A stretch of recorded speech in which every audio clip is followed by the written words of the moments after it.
Reading from Srimad Bhagavatam, Canto 11th, Chapter 6th. The Yadu dynasty retires to Prabhas. Text 14th. Nasyota gava iva yasya vashe bhavanti brahmadayastanu mithur adyamanaha kalasya te prakriti purushayo parasya shamnastanotu charanah purushottamasya nasyota gava iva yasya vashe bhavanti brahmadayastanu mithur ardyamanaha kalasya te prakriti purushayo parasya shamnastanotu charanah purushottamasya nasyota gava iva yasya vashe bhavanti brahmadayastanu mithur adyamanaha kalasya te prakriti purushayo parasya shamnastanotu charanah purushottamasya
Matajis.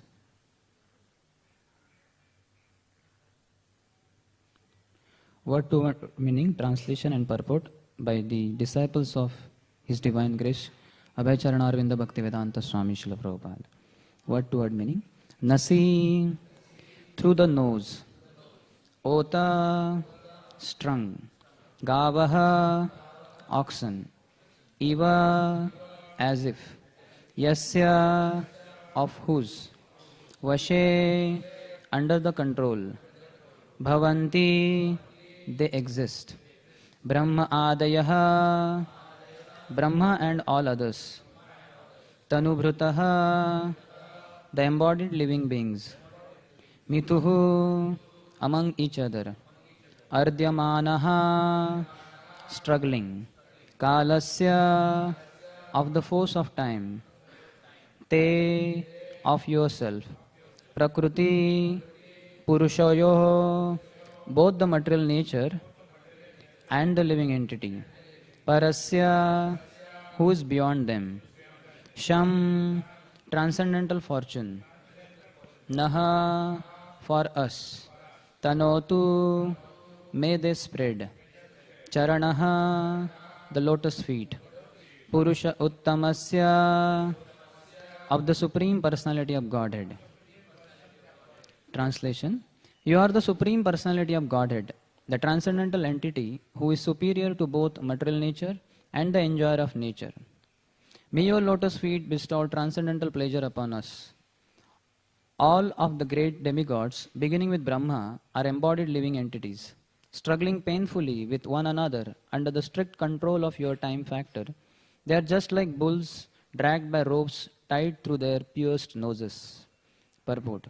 Srila Sridhar Swami states, Nanu yuddhe deva suradayah parasparam jayanti jivante chakim aham tareti tatreti atra ahuhu nasiti. Mithur mitho ardyamana yuddhadhibihi pidyamana brahmadayo api asya tava vashe bhavanti natu jaye parajaye vas swatantraha. In the perpetual battles between the demigods or devotees of the Lord and the demons or non-devotees, each side sometimes conquers and is sometimes apparently defeated. One may argue that all this has nothing to do with the personality of Godhead, since it is based on nothing more than the interaction of opposing living entities. But every living entity is, however, strictly under the control of the personality of Godhead, and victory and defeat are always in the hands of the Lord. This does not contradict the fact of the living entity's free will, since the Lord awards victory and defeat according to the merit of the living entities. In a legal battle, neither the prosecution nor the defense can act independently of the legal system presided over by the authorized judge. Victory and defeat in the court are awarded by the judge, but the judge is acting according to the laws which do not favor or discriminate against either side. Similarly, the personality of Godhead is awarding us the results of our previous activities. In order to discredit God, materialists frequently give the argument that oftentimes innocent people suffer, whereas impious rogues enjoy life unimpeded. The fact is, however, that the personality of Godhead is not a fool, as are the materialistic persons who place such arguments. The Lord can see our many previous lives, therefore He may allow one to enjoy or suffer in this life not only as a result of one's present activities, but also as a result of one's previous activities. For example, by working very hard, a man may accumulate a fortune. If such a newly rich man then gives up his work and takes to a degenerate life, his fortune does not immediately disappear. On the other hand, one who is destined to become rich may now be working very hard with discipline and austerity, and yet be without spending money. So, a superficial observer might well be confused upon seeing the moral, hard-working man without funds and the degenerate, lazy man in possession of riches. Similarly, a materialistic fool without knowledge of past, present and future is unable to understand the perfect justice of the personality of Godhead. The example given in this verse to explain Krishna's controlling power is appropriate. Although a bull is extremely powerful, he is easily controlled by a slight tug on a rope strung through his pierced nose. Similarly, even the most powerful politicians, scholars, demigods, etc. May immediately be put into an unbearable situation by the omnipotent personality of Godhead. Therefore, the demigods have not come to Dwarka to proudly display their universal political and intellectual powers, but to humbly surrender at the lotus feet of the personality of Godhead.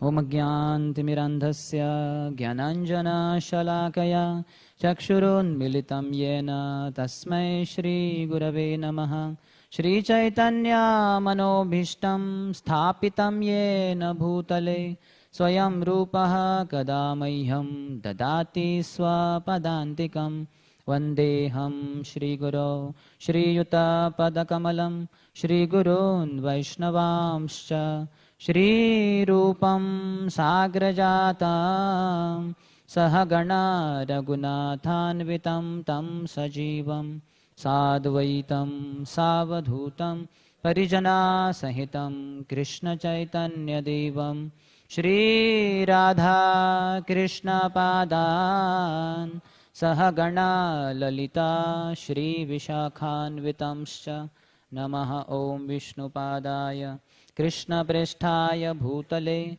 Shrimate Bhaktivedanta Swami Niti Namine Namaste Saraswate Deve Gauravani Pracharine निर्विशेषा शून्यवादी पाश्चात्यदेशतारिणे नमो महावदन्याय कृष्णप्रेमप्रदायते कृष्णाय कृष्णचैतन्य नाम्ने गौरत्विषे नमः। हे कृष्णा करुणा सिन्धु दीनबन्धो जगत्पते गोपेश गोपिकान्त राधाकान्त नमोऽस्तुते। तप्तकाञ्चन गौराङ्गी राधे वृन्दावनेश्वरी वृषभानुसुते देवी प्रणमामि हरिप्रिये। वाञ्छाकल्पतरुभ्यश्च कृपा सिन्धुभ्य एव च पतितानां पावनेभ्यो वैष्णवेभ्यो नमो नमः। श्रीकृष्ण चैतन्य प्रभु नित्यानन्द श्री अद्वैता गदाधर श्रीवासादि गौरभक्तवृन्द। हरे Krishna Krishna Krishna Hare Hare Hare Ram Ram Ram Hare Hare.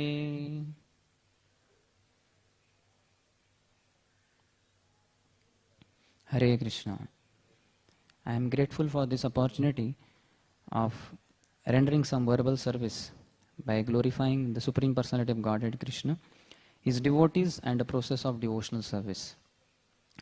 This is a very nice section in Srimad Bhagavatam, 11th canto, 6th chapter. The Yadu dynasty retires to Prabhas, and eventually Lord Krishna also will depart for the spiritual world. Lord Krishna tells in Bhagavad Gita that this is Dukkhalayam and Ashashvatam. This material world is a miserable place and it's also a temporary place. And he himself, when he comes to this world, also does not continue staying here forever. He goes back. Nor do the incarnations who come on his order stay here forever. Because he wants to tell that this is not the permanent place. Just you have come here for some purpose, as Krishna also comes for some purpose. Yada yada hi dharmasya glanirvavati bharata. For all those reasons, and then he returns back after the purpose is over.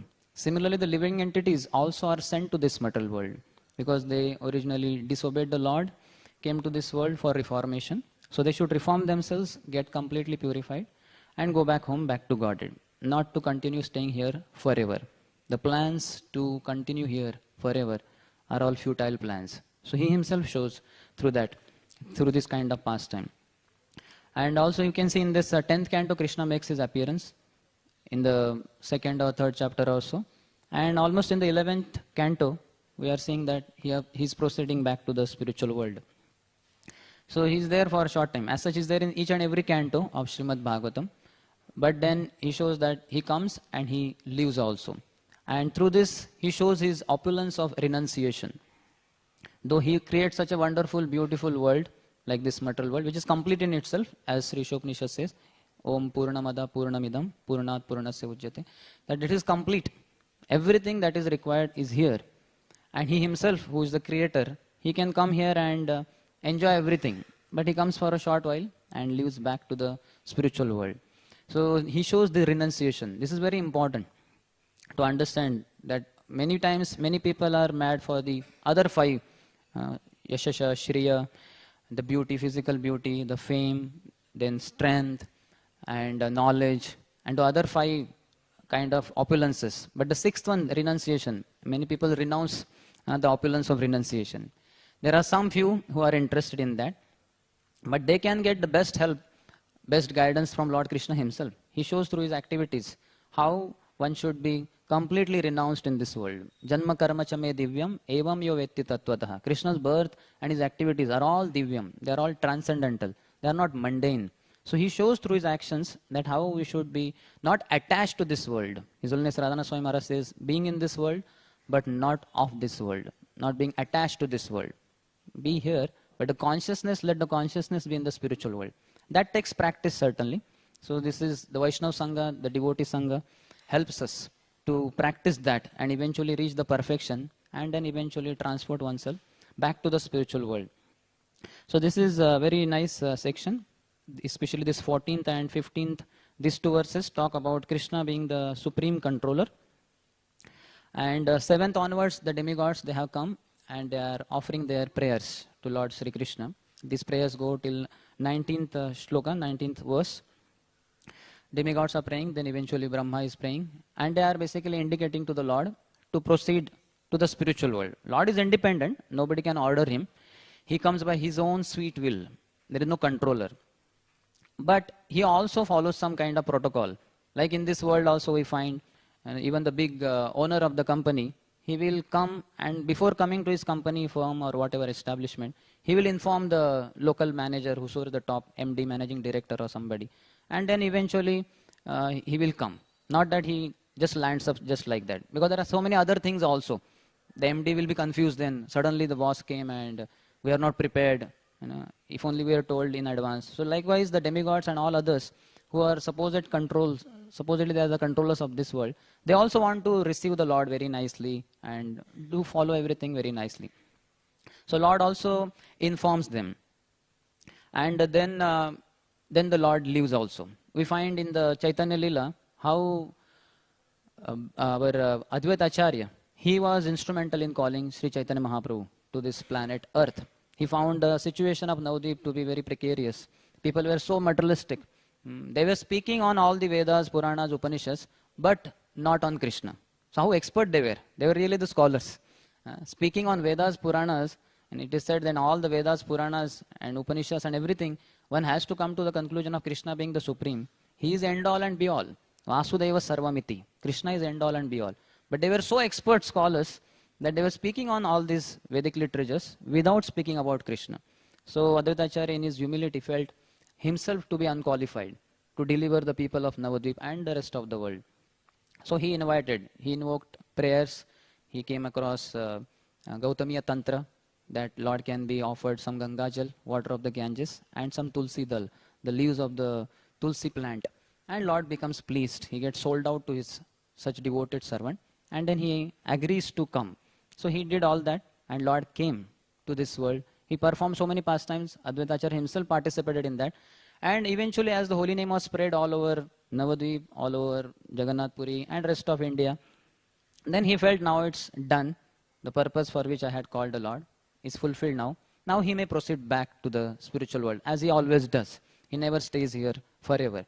So then he only sent one chit. It was like code language. He said, in the market, now there is a lot of rice. So there is no more requirement of rice. And people are wondering, what is this rice? How rice came in Vaishnava Sangha. We are having enough rice anyway in our prasadam. But what is this? Only Nityananda Prabhu understood, Chaitanya Mahaprabhu understood. And then he said, okay, fine. You are telling me now to leave. I will proceed. Advaita Acharya is none other than Mahavishnu and also Sadashiv. So here also we have Brahma, we have Shiva. They all are requesting demigods. They are requesting Lord. Now if you wish, you can proceed. From our side, we invited you. We know earlier when Kamsa had produced so much of disturbance, cosmic disturbance, universal disturbance. So they went to Brahmaji. Brahma took them to Kshirasagar. They requested the Lord. Lord said, I am coming soon in the Yadu dynasty. You all also can appear there. And now this thing, everything Lord came on their request. And now they are requesting your service for which we invited you is over. So as you wish now. And it's understood. If you will wish to proceed back to your place now. So they are requesting here. So this is a very nice slok here.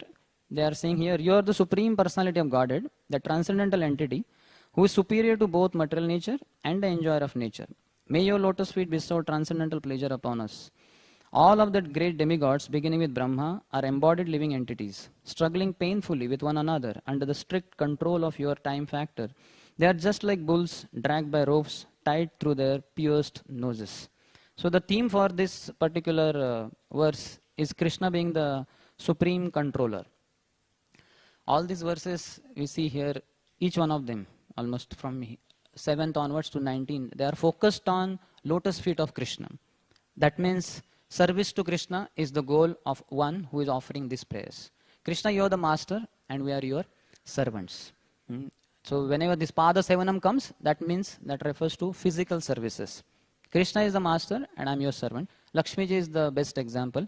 She is always at the lotus feet of the Lord and always massaging the Lord, massaging the lotus feet of the Lord. That means I am your maid servant.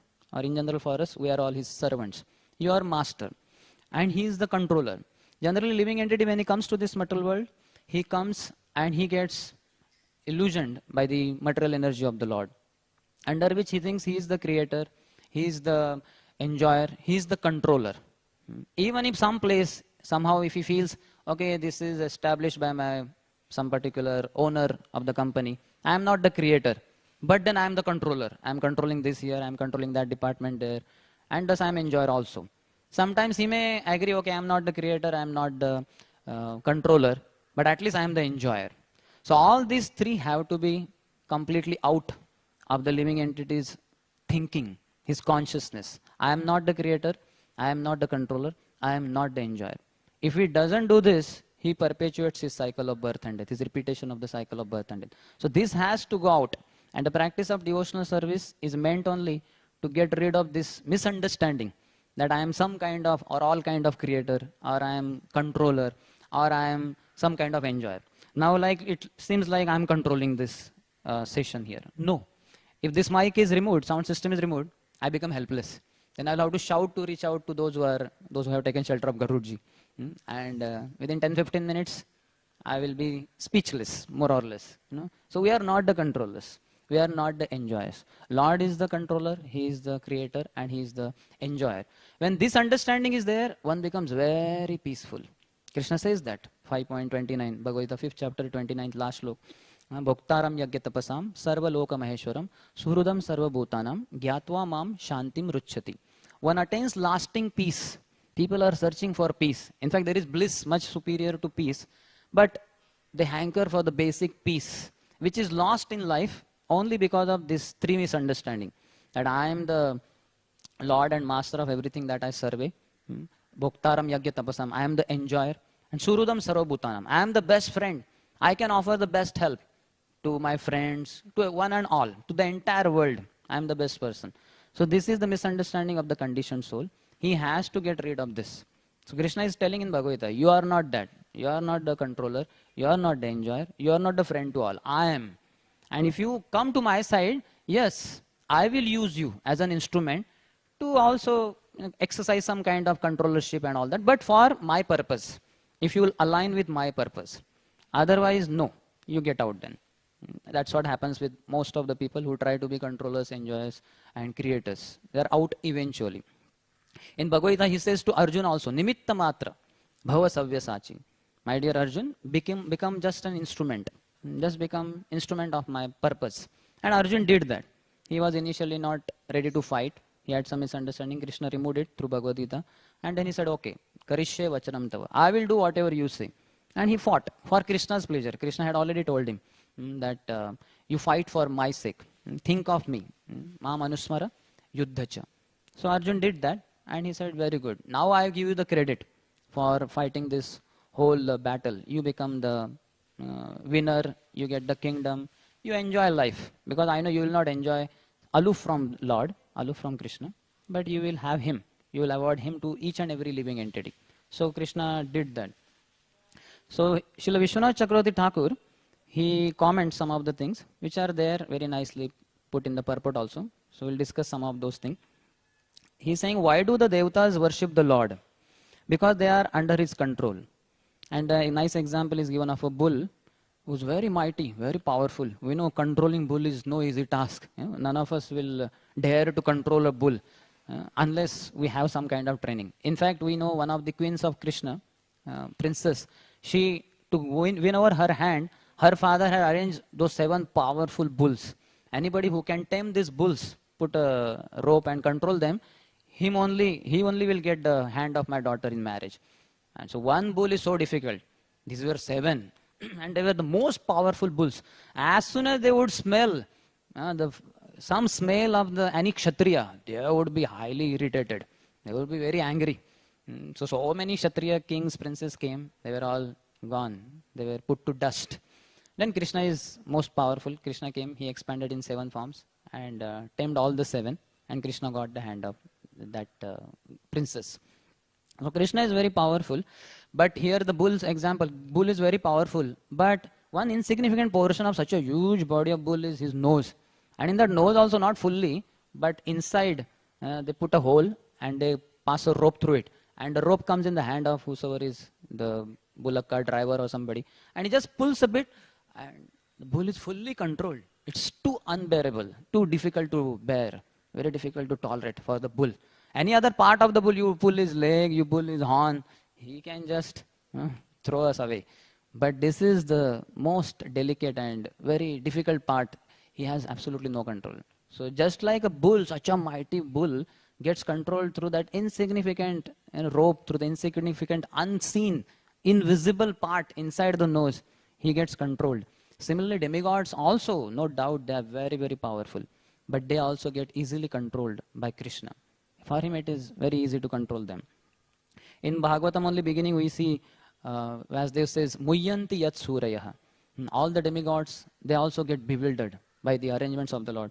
There are so many stories of that in Bhagavatam we find. Because they are not aware of Krishna's supremacy, they are put in illusion. They also get carried away by Maya's attacks, goodness, passion and ignorance. And because of their illusion, they commit mistakes. But one glory of demigods is they beg forgiveness. As soon as they commit mistake and Krishna's supremacy is revealed, they understand, oh, we are at fault, he is supreme, we did a mistake, and they beg forgiveness, which doesn't happen with the demons. Demons also are put in illusion, they also commit mistakes, but no matter what, they will not surrender. That's why they are called as demons. They can also at once surrender to the Lord, just like demigods do. They also do the earlier steps. But the last step, they immediately beg forgiveness. The moment they realize, oh, he's supreme and we committed a mistake. He's not the one who is our subordinate. He's our boss. They understand that. Because of illusion, one tends to forget this, which illusion is removed by Krishna's supremacy. His some very supremely powerful activities, leelas. And then the demigods, a particular demigod, he understands. He surrenders. So we have so many examples like Brahma Vimohan Leela. In one sense, it happened twice. When Krishna was a small child in Vrindavan, and Brahmaji, when he heard Krishna just killed Aghasur, such a powerful demon, Agha means sin personified, huge form in the form of serpent. And Krishna, such insignificant boy, he killed. How it could be so? So he developed a desire to test Krishna. Then we know the whole pastime, how he tested Krishna by stealing away his boyfriends and cows and all that. But Krishna expanded in unlimited forms and revealed to Brahma that I am very powerful, I am supremely powerful, I am the creator, controller, enjoyer and everything. Then Brahmaji surrendered. Eventually when Krishna was in Dwarka, there also Brahmaji, he came to meet Krishna. At the doorstep he was blocked and he was, who are you? He said, I am Brahma. To Krishna. Then the message was sent to Krishna inside, Brahmaji has come. Brahma? Which Brahma? And then the messenger came and he told that Lord is asking, which Brahma? He said, which Brahma? I am the only Brahma. But anyway, chalo, the son of, the father of 4 Kumaras and Brahma with 4 heads, informed this much. So that was informed to Krishna, and a 4-headed personality with, is the father of 4 Kumaras. Krishna said, okay, send him in, bring him in. So meanwhile, Krishna also sent message to all the Brahmas in all the different universes. So they also came there. They came kind of before him. And when our Brahma came, the controller of our universe, he came and he bowed down to Krishna with his 4 heads. He was surprised. There were so many other Brahmas with 8 heads, 16 heads, 32 heads, 68, 124 or whatever. Unlimited hundreds and thousands and millions of heads. Now somebody may say, how is it possible? How can we have so many heads? We don't find people like that. But we find cobra in this world, generally cobra with 1 hood. But you go to Konkan railway side, where Parshuramji threw his Parshu, and then the whole of earth came up, this Arabian Sea went behind, and the land came up. Along with that, Nagaland also, Nagaland means Naga's planet, the Nagalok, that came up. And there are so many cobras there with 5 heads. There are cobras with 7 heads, which we don't come across so much. But they are there. You can see them. Go to internet. Maybe not. You can go personally also. And they are there. So Brahmajis are also there. What is not possible? Impossibility doesn't exist for the Supreme Lord. So he makes it happen. So our Brahma was surprised. Oh, there are so many other Brahma. And he felt himself very tiny, puny, very insignificant. Because he had the least number of heads. Though more than us, 4. But there was no Brahma with 2 heads and 1 head. The minimum was 4 and he was the 1. And all others had more than him. Because ours is the smallest universe. Our Brahma has least number of heads. More than us anyway. But less than all other Brahmas. So he felt himself very puny, tiny, puny soul.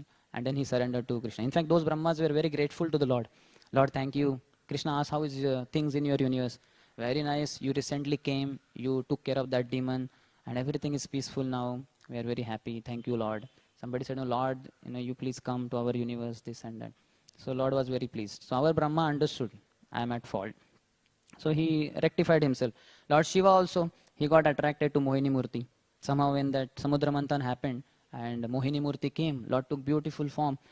All other demigods were there. They were very happy. And demons got deluded. She did all that what we have heard.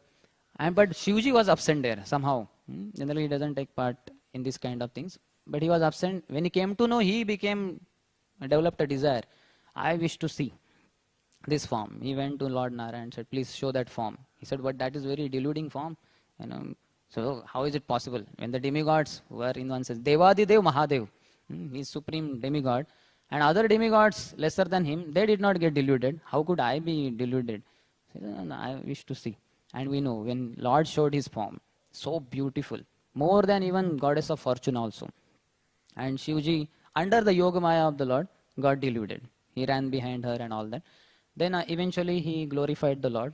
So he also surrendered. But we find the demons don't do that. That is their fallacy. That's the fault in the demoniac mentality. That after realizing the Lord's supremacy also, one doesn't want to surrender to him. We find in Ramayana, Prabhupada quotes one shlok in TLC, Teachings of Lord Chaitanya. Sakrudeva prapannayos tavasmi iti yachate abhayam sarvada tasme dadami etad vratam mama. When Vibhishan came, he left the party of Ravan and he came by skyways to this side of the ocean where Lord Ram was there in Rameshwaram. So there was a lot of discussion whether to accept him or not. He may be a spy sent by Ravan. If he joins our side, he will come to know all the secrets and it will be difficult for us to win over Ravan then. So almost everybody so many things were happening, nobody was accepting. And when Hanumanji was asked, what is your opinion, Hanuman? Lord Ram said. He said, I have seen him as a nice devotee.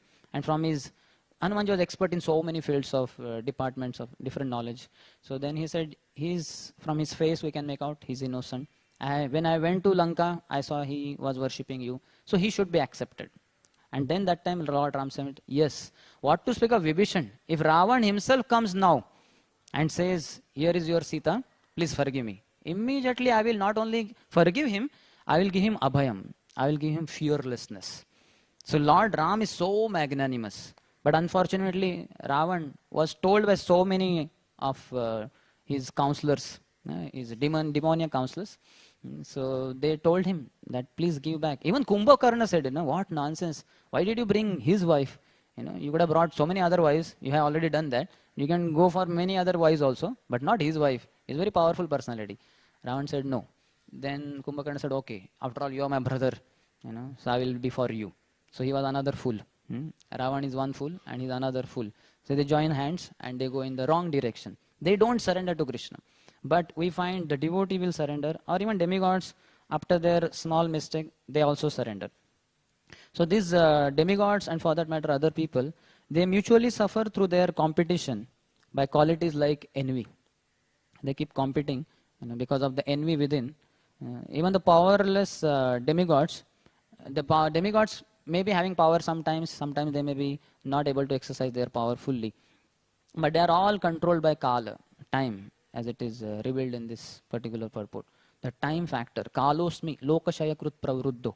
Krishna says, time I am, the all devouring personality. In the form of time, Krishna devours everything.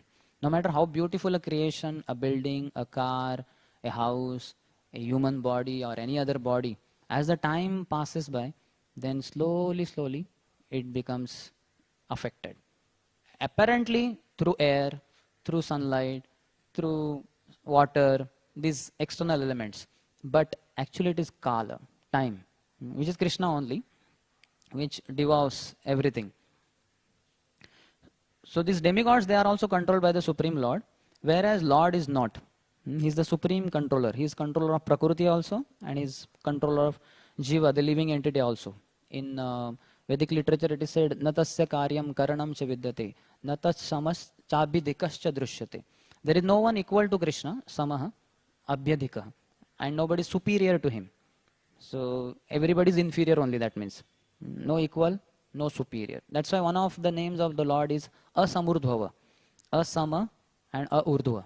Nobody is equal to him and nobody is superior to him. So it's Asamurdhava. But this understanding kind of gets covered over by the potency of Maya, in which the demigods fall sometime or the other. But in Bhagavad Gita, as it is quoted in the purport here, it is said that there are two kinds of living entities, the fallible and infallible. The infallible, they remain in the spiritual world, but the fallible, they fall down, so they come to this world. But this, among all them, they may be powerful, but beyond them is the Supreme Lord. Dvavimo purusho loke kshara akshara evacha, kshara sarvani bhutani, kutosto akshara uchyate. But uttama purushastu anyaha. There is uttama purusha, purusha uttam. This is 15th chapter, which is entitled only as Purushottam Yoga, the yoga of the Supreme Person. So therein Krishna is revealing his identity, his supremacy. That these two kind of people are there, and infallible in one sense are very powerful. But among the infallible also I am the Supreme. Nitya Nityanam, Chetanas Chetananam. That there are many Nityas, but one is Supreme Nitya. He is supremely eternal. And there are many conscious beings, Chetan, but one is supremely conscious being. That is Krishna. So his supremacy is unchallengeable. Nobody can challenge it. Certainly, the demoniac tendency or demons, when they get influenced by that, they think for a while that they are supreme and Krishna is nothing, no one in front of them. And they challenge, they get refuted, they get defeated, and then they accept. Somehow or the other they have to accept. Then only they can go back to the spiritual world. So quite some places Krishna says that in Bhagavad Gita 15th chapter, 16th, 17th, 18th and 19th he says, Yo mamevam asammudho janati purushottama sa sarvavid bhajati mam sarva bhavena bharata. So one who understands this properly, that I am Purushottama, I am the topmost of all the personalities, then he worships me with all his heart.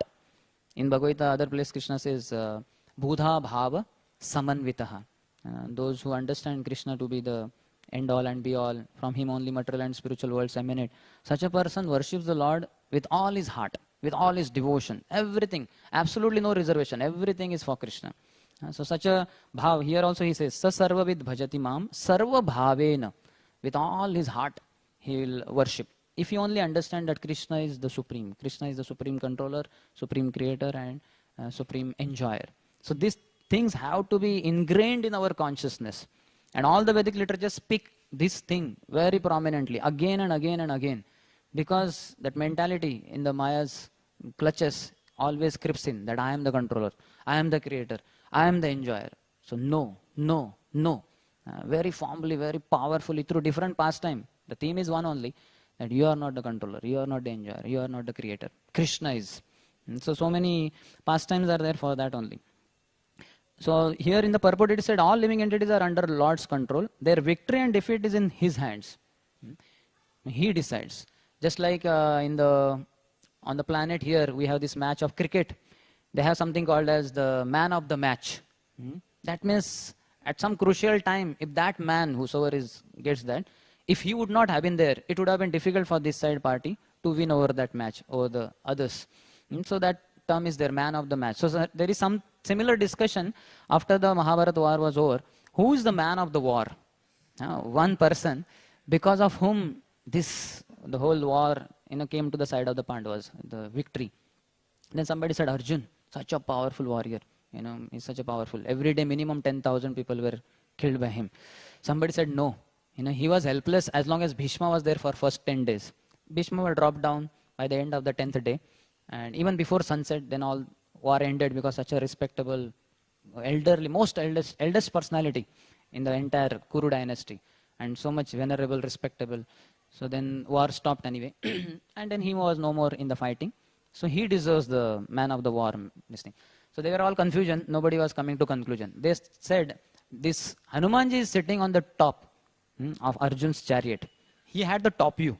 Many of us had only 2-dimensional. He had 3-dimensional view. So he knows better. Let's approach him and let's ask him. So they approached him and said, Hanumanji, what do you say? Who is the man of the war for this war? He said, as far as I could see, I can guess, I can understand, it is only Krishna who is the man of this war. They said, what?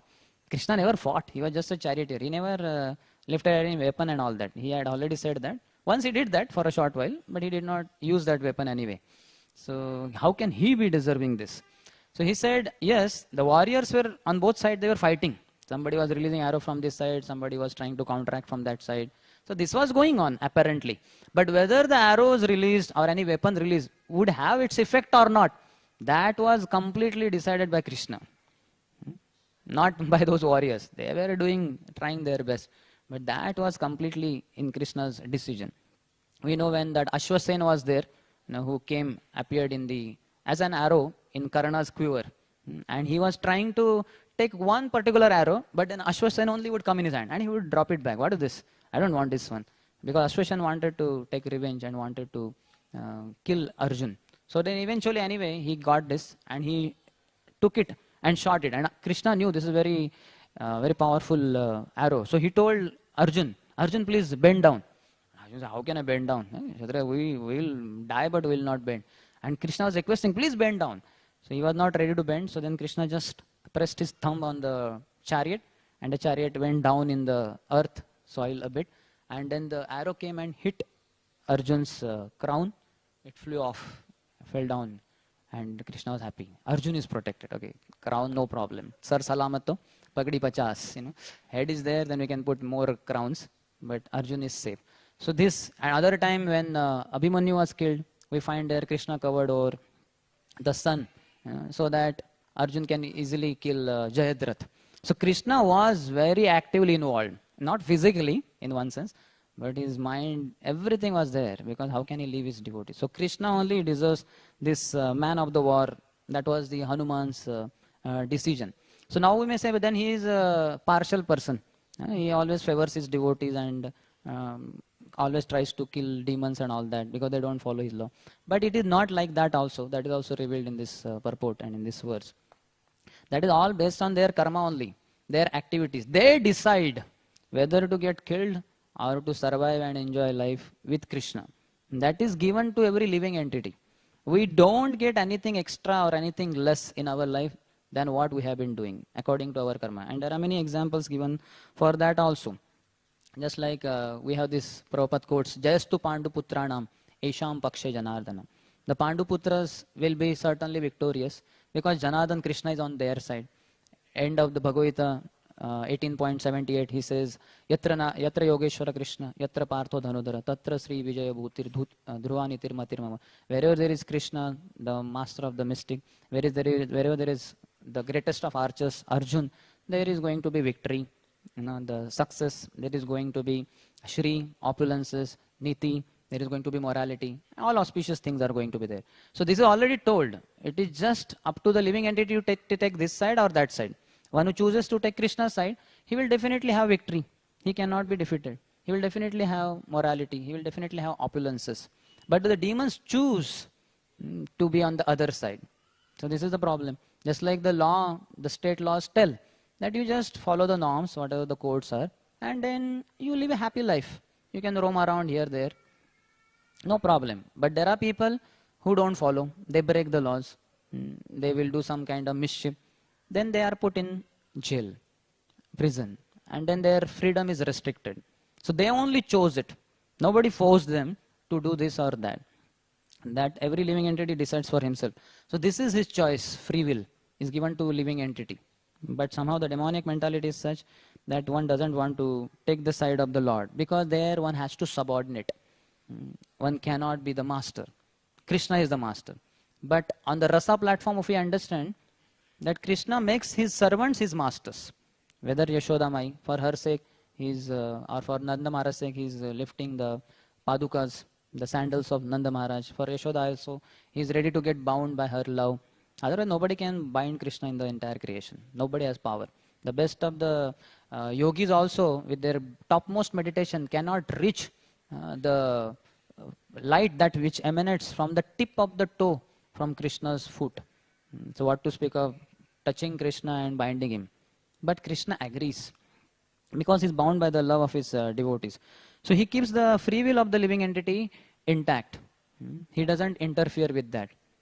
They have their karma, and accordingly the things happen. So that's why one has to be very careful to understand the laws of karma and not blame Lord for something wrong that happens in our life. Like here very nicely is put up one particular point, is that some people say that what kind of Lord is this? That innocent people are being kind of killed. They die in some kind of mishap or something. And there are rogues, thieves, murderers, they are flourishing very nicely. So this is according to laws of karma. We understand from the scriptures that they might have had some previous piety because of which they are getting the results now.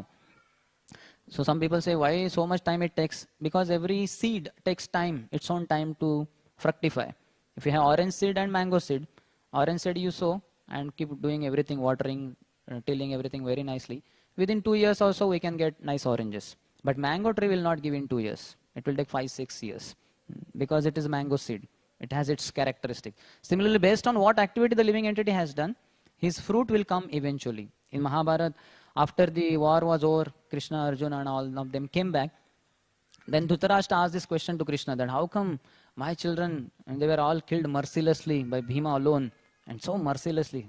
Dhritarashtra was only hearing the description, but then it was so fearsome. Then Krishna told, because 50 lifetimes back you were a hunter in the forest and Gandhari was your wife. Both of you happened to burn a nest of a bird in which the mother got blinded because of this fire, and 100 baby birds, they died. They they died. So that's why you got the reaction. Dhritarashtra said, oh really? I was such a wrong person that I did such a thing. But wait a minute, what is that? You said before 50 lifetimes. Why I had to wait for 50 lifetimes now, when I don't even remember that I did something like this? That time only I could have been given some kind of punishment, then I would have rectified myself. Krishna said, no, to get one son also it takes lot of piety. It is not just the union of man and woman which leads to child. No, it requires lot of piety. And as a hunter you were sinful, you were killing animals, so you did not deserve to have one child also. So it took 50 lifetimes for you to become pious and earn piety. And by dint of that now you are capable of. So you got a human birth, you became the king, but then because the mother bird was blinded, you were born blind. And these 100 children of yours, they were killed. So this is how it happens. It takes time. Or they say that what they call granary, the storehouse, grain storehouse. Somebody might have deposited some kind of grains previous year, and this time fresh crops are there. He puts fresh grains now. And when he takes it out, he finds rotten stuff, rotten grains. And he's wondering, I had put fresh ones, how the rotten ones are coming out? Because he put the fresh ones on the top, but the opening is at the bottom. So that previous year's was rotten. So that's what came out first.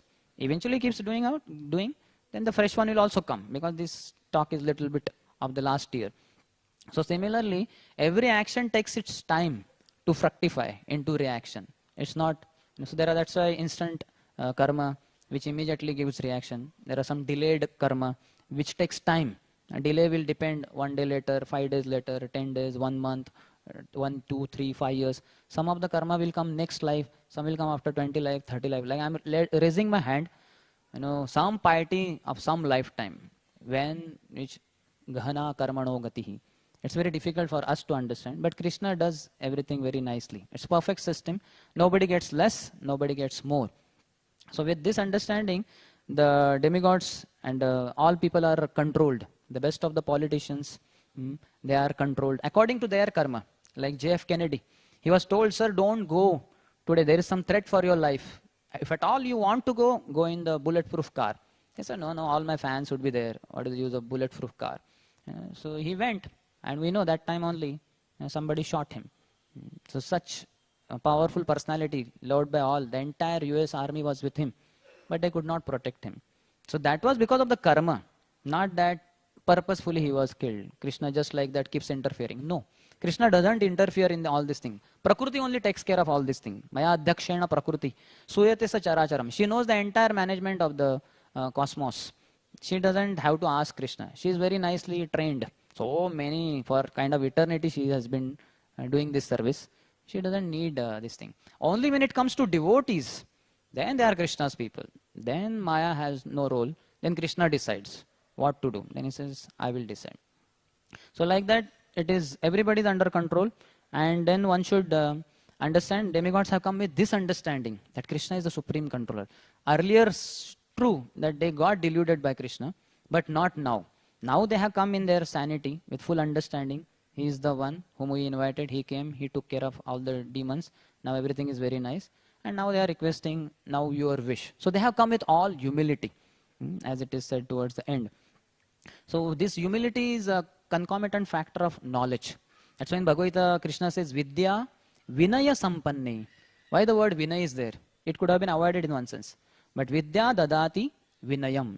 Anybody who is in true knowledge, proper knowledge, coming in parampara, heard from proper authorized people, such a person is automatically going to be humble person.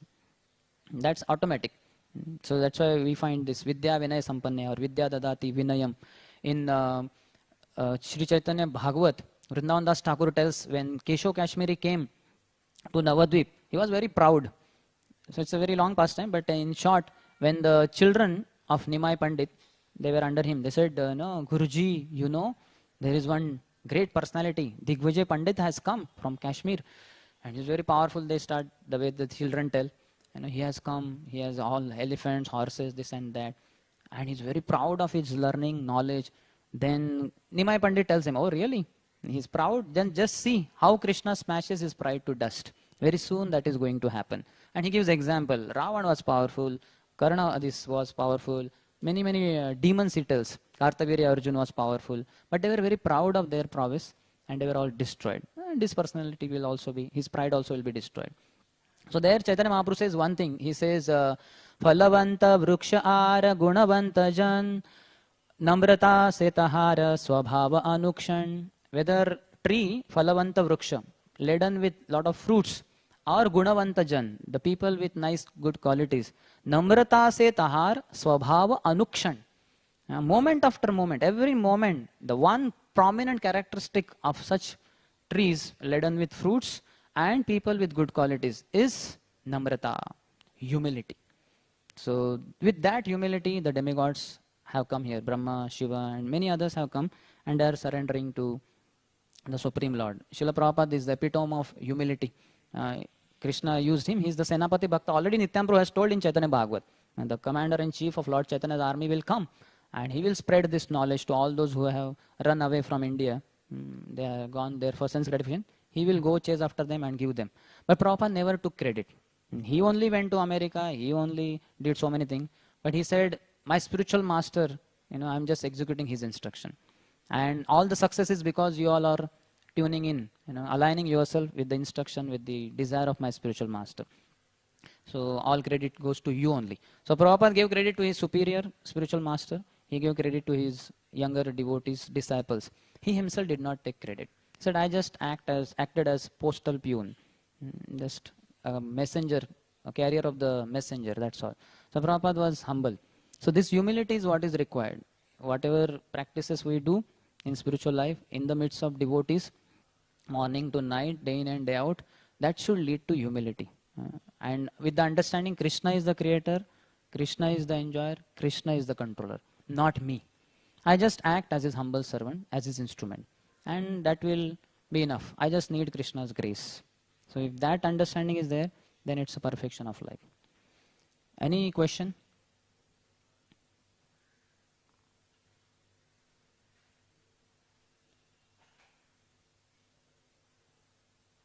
No question. So we end here. Granthara Srimad Bhagavatam ki jai, Srila Prabhupada ki jai, Samaveta Gaura Bhakta Vrinda ki jai, Nitai Gaur Premanande.